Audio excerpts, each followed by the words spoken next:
The authors of Discrit articulate several concerns related to school reform in the United States.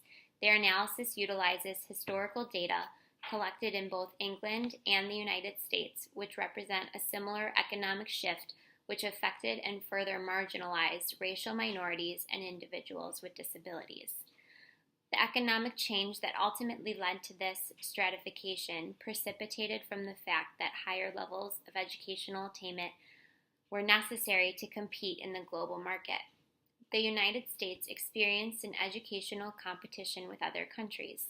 School systems were being reformed and reorganized based on this economic philosophy, and standardized tests, such as the Program for International Student Assessment, which ranks the countries of the world in their level of education.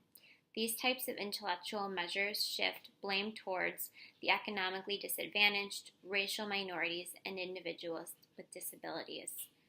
Discrit posits that there is a need to explore and discuss gender, race, class, and disability in order to shine a light on the profound social effects that the educational system doles out on the advantaged and disadvantaged.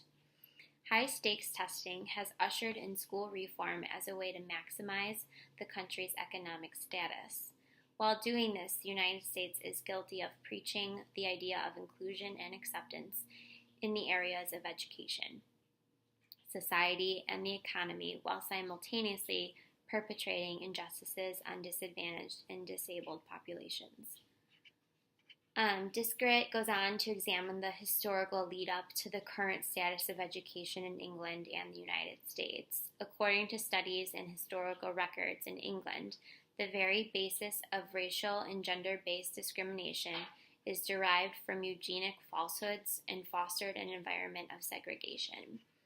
Both the United States and England received a philosophical restructuring of their economies in the early 1980s. This change encouraged the thought that raised standards in education would give the country a leg up when competing with other countries on the global economic stage. One of Discrit's concerns is that this circumstance meant that minorities and individuals with disabilities, who were assumed to be innately lower attaining, were socially devalued because they did not contribute to the national and global economy. Discrit goes on to conclude that this devaluation of the disadvantaged groups stands in stark opposition to the first principle of social justice that the United States claims to hold in such high regard.